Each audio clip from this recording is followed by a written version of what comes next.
changed. It's the same as it was day one. Adam is a wonderful person. You know, a lot of these actors do not get along with their co-stars. He and I always got along. And during the period when we both weren't married, we actually partied a lot, and I mean, we got ourselves into all kinds of trouble. I mean, you know what I mean?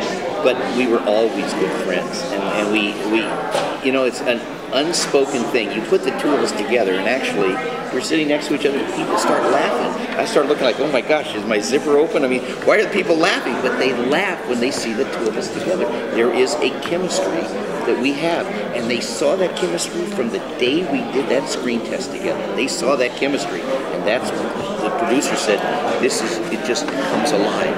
And you can watch, you can go on the internet, and you can go to our screen test. You can see my screen test with Adam, and you can see Lyle Wagner's screen test, and they play, there's somebody that's put this together where they do the same scenes, and you see them, and the other actors are fine actors, but it doesn't come alive. You know, this is like a plane going down the runway that all of a sudden it bursts and it just takes off, and it just and we ad-libbed all together. And in those days, it was very conservative. They had the censors. Boy, and I'll tell you, every week they were on us, the censors, because we would say something or do something or sneak something in, you know, and you know, that was a little risque at the time. And so as a result of that, you know, that's what happened. That's what we did. And we haven't changed. Whether it's 10 years ago or 45 years ago, Adam is Adam. There's nothing changed. There's nothing changed. We may have gotten older, but we have the same sense of humor. We laugh at the same things. We understand each other very well. And, you know, we've had a great time together. Well, I will tell you this. It was very difficult working in that costume. You know, I must tell you, for me, it was really difficult. I had a cape that double thick bridle satin to pull my neck back. I had wool vest that penetrated my t-shirt. I had tights that I called my python pants because they nearly strangled me to death. So there were a few times that I actually had so much fun that I forgot about the agony of wearing the costume. And I guess those would be the best times for me. At the time, there had been many, like in the 30s, of Batman and Robin, but it was, you know, it was very poorly, low budget, and it wasn't well acted and stuff like that. What Adam and I did is that we didn't really try to do something as much as we just had fun. And we stayed within the confines of the script. You know, you can't, I mean, well, we did vary a little things. We made things a little juicier. I mean, our show was the first show that actually we said that we, you know, put on our tights to put on the wool.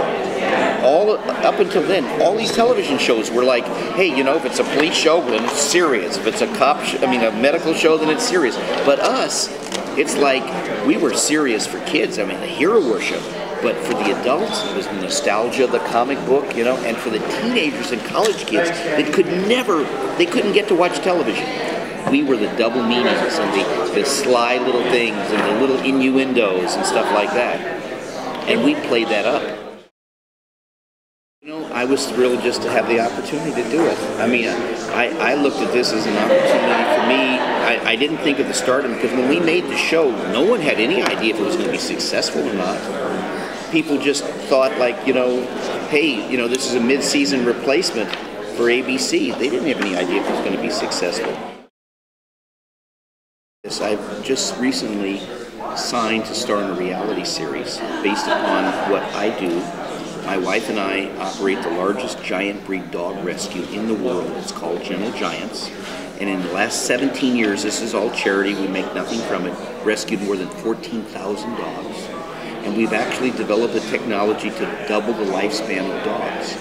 So for us, and you say, well, wait a minute, being Robin, being involved with dogs, how could that tie in? Well, the whole concept of our new show is from caped crusader to canine crusader.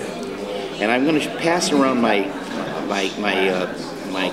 telephone here. I want you all to see a photo, because no matter what I tell you, unless you saw this photo, you wouldn't really grasp what is happening here in my life. And I must tell you something. In my opinion, this is going to be every bit as big as Batman, because there's 85 million dogs in the United States and 65 million households that have dogs. And what makes us different is that We don't have any cages. All of our dogs live in our house with us. And I have 45 to 50 giant dogs at all times living in my house. You have to see it in order to believe it.